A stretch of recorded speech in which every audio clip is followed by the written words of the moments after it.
구독과 좋아요는 큰 도움이 됩니다. 오늘 준비된 데이터를 바탕으로 기업 분석을 시작합니다.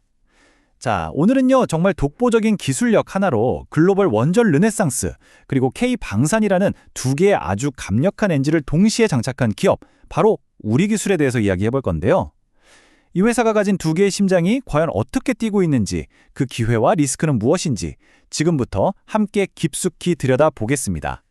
본격적인 분석에 앞서서요, 오늘 내용은 투자를 권유하는 것이 아니라 정보 제공을 목적으로 한다는 점, 그리고 모든 투자의 최종적인 판단과 책임은 투자자 여러분 각자에게 있다는 점을 먼저 명확히 말씀드립니다. 우리 기술의 진짜 가치를 알려면요, 다른 건 몰라도 이 MMIS, 그러니까 계측 제어 시스템이라는 것부터 확실히 알아야 합니다. 이게 뭐냐면 아주 간단하게 말해서 원자력 발전소의 모든 상황을 실시간으로 감시하고 제어하는 말 그대로 두뇌이자 신경망 같은 핵심 시스템이에요. 원전의 안전과 그냥 직결되는 부분이다 보니까 기술적인 허들이 어마어마하게 높아서요, 정말 아무나 쉽게 넘볼 수 없는 그야말로 그들만의 리그라고 할 수 있죠.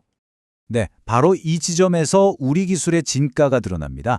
이 어려운 MMIS 기술을 100% 우리 기술로 만들어내면서 대한민국을 세계에서 단 4번째 기술 보유국으로 만든 장본인이 바로 우리 기술입니다.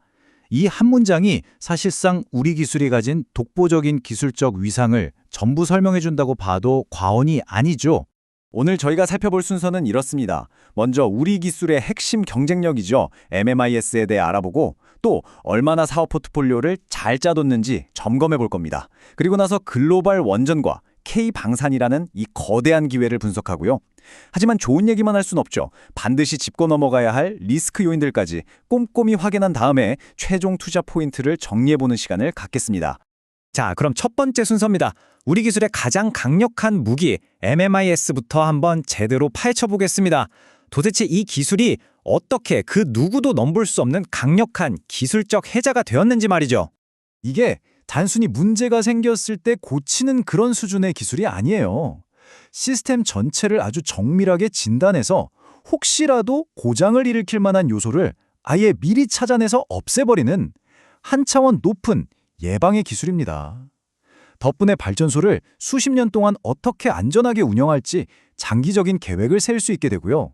당연히 국내 시장에서는 사실상 경쟁자가 없는 거의 독점적인 지위를 갖게 된 겁니다.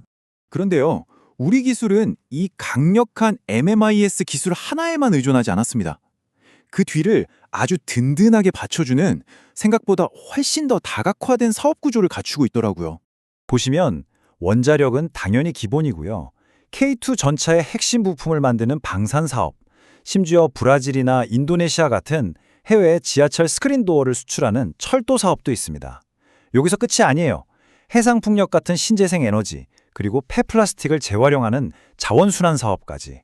언뜻 보면 전혀 다른 분야들이 아주 유기적으로 연결돼서 굉장히 탄탄한 포트폴리오를 만들어내고 있는 거죠. 여기서 정말 흥미로운 지점이 하나 보입니다. 바로 이 매출 구성인데요. 놀랍게도 현재 우리 기술을 이끌고 있는 건 원자력이 아니라 방산 사업입니다. 매출의 거의 절반을 차지하면서 아주 확실한 캐시카우 역할을 톡톡히 하고 있어요. 이게 왜 중요하냐면요. 보통 원자력 사업은 수주하고 실제 매출이 발생하기까지 시간이 꽤 오래 걸리거든요. 바로 그 단점을 이 방산 사업의 안정적인 현금 흐름으로 완벽하게 보완해주고 있는 아주 이상적인 구조를 갖추게 된 겁니다.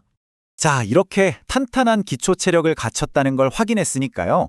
이제 우리 기술 눈앞에 다가온 이 거대한 글로벌 기회들을 한번 살펴보겠습니다. 요즘 가장 큰 이슈는 뭐니 해도 체코 원전 수주죠. 팀 코리아가 우선협상 대상자로 선정되면서 약 26조 원 규모의 초대형 프로젝트 수주가 정말 코앞으로 다가왔는데요. 여기서 핵심은 이겁니다. MMIS는 원전 건설에 있어서 무슨 선택사항이 아니라 필수 패키지라는 점이에요. 따라서 팀 코리아가 수주하면 우리 기술의 수혜는 사실상 확정된 것이나 다름없다고 볼 수 있는 거죠. 그런데요, 진짜 대박은 건설 이후부터 시작됩니다. 원전은 한 번 지으면 최소 60년 이상 운용하잖아요? 이 기간 동안 발생하는 유지보수 수익이 건설비랑 맞먹는 수준이에요. 그리고 그 유지보수의 가장 중심에 바로 이 MMIS가 있습니다. 계속해서 업그레이드도 해줘야 하고 부품 교체도 필수적이니까요. 이건 뭐 말 그대로 수십 년 동안 마르지 않는 기술 연금을 확보하는 셈입니다. 미래 성장 동력이 여기서 끝이 아닙니다. 차세대 원전으로 불리는 SMR, 소형 모듈 원자로가 남아있죠. 최근에 아마존 같은 글로벌 빅테크 기업들이 왜 SMR에 주목할까요? 바로 AI 때문입니다. AI 데이터 센터가 어마어마한 전기를 먹어치우는데 이걸 감당하려면 SMR 같은 안정적인 전력원이 필요하다는 걸 깨달은 거죠. 바로 이 미래 시장을 향해서 우리 기술은 이미 움직이고 있습니다. 국책과제를 통해서 SMR 전용 제어 시스템을 개발하면서 시장 선점을 노리고 있는 겁니다. 자, 이제 현재 우리 기술의 실적을 아주 확실하게 끌고 가고 있는 또 다른 엔진이죠. K방산 부문을 좀 더 자세히 들여다보겠습니다. 이 숫자들을 한번 보세요.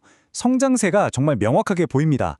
자회사인 우리 DS랑 우리 HQ가 각각 62%, 49.3%라는 그야말로 폭발적인 매출 성장을 기록했죠. 이건 현대로템의 폴란드 K2 전차 수출이 그야말로 대박을 터뜨린 덕분입니다.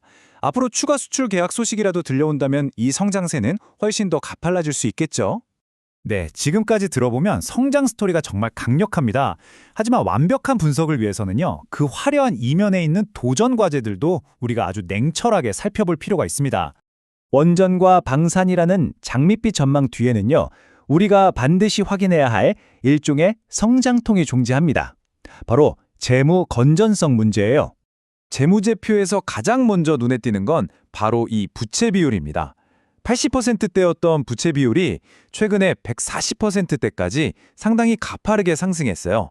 물론 영업이익이 흑자로 돌아서는 긍정적인 신호도 분명히 있지만 이렇게 단기간에 빠르게 늘어나는 부채는 그 원인을 반드시 짚고 넘어가야 합니다. 다행인 점은 이 부채가 경영을 잘못해서가 아니라 해상풍력 같은 신사업에 대한 공격적인 투자를 위해 늘어났다는 점입니다. 그런데 문제는 자금 조달 방식이에요.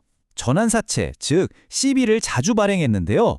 이 CB는 나중에 주식으로 바꿀 수 있는 일종의 교환권 같은 거거든요. 만약에 이 교환권 물량이 한꺼번에 시장에 풀리게 되면 기존 주주들의 주식 가치가 희석될 수 있는 잠재적인 부담, 이걸 우리가 오버행 리스크라고 부릅니다. 지배구조 역시 우리가 반드시 짚어야 할 리스크 중 하나입니다. 최대 주주와 특수관계인 지분을 다 합쳐도 9%에 불과해요. 이건 뭘 의미하냐면 외부의 공격적인 M&A 시도 같은 이벤트에 경영권이 흔들릴 수 있는 잠재적인 취약점을 안고 있다는 뜻이기도 합니다. 자, 그럼 지금까지 살펴본 모든 내용을 한번 종합해 보겠습니다. 그래서 잠재적인 투자자 입장에서 이 기회와 리스크의 균형을 어떻게 잡아야 할지 결론을 한번 내려보죠. 결국 우리 기술에 대한 투자는 이 저울질과 같다고 볼 수 있습니다. 한쪽 저울에는 그 누구도 대체할 수 없는 MMIS 기술이라는 해자와 글로벌 원전, 방산이라는 어마어마한 성장 잠재력이 올라가 있습니다. 하지만 다른 한쪽에는 상승하는 부채 비율, 오버행 리스크, 그리고 낮은 지배의 지분이라는 분명한 재무적, 구조적 리스크가 올라가 있는 거죠. 그렇다면 현명한 투자자는 지금 무엇을 확인해야 할까요?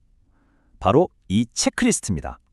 리스크를 관리하고 기회를 제대로 포착하기 위해서 다음 사항들을 꾸준히 추적 관찰해야 합니다. 분기별 영업이익 흑자 기조가 계속 이어지는지, 12전환 물량 부담은 어떤지, 그리고 가장 중요한 성장 촉매제죠. 체코 원전 본계약이나 현대로템의 추가 수주 소식이 실제로 현실화되는지를 말입니다. 결국 질문은 이것 하나로 귀결됩니다. 과연 이 압도적인 기술적 해자가 현재의 재무적 리스크를 극복하고 기업 가치의 재평가를 이끌어낼 수 있을까요? 이 질문에 대한 여러분 각자의 답을 찾는 과정이 바로 우리 기술 투자의 핵심이 될 겁니다. 오늘 분석은 여기까지입니다.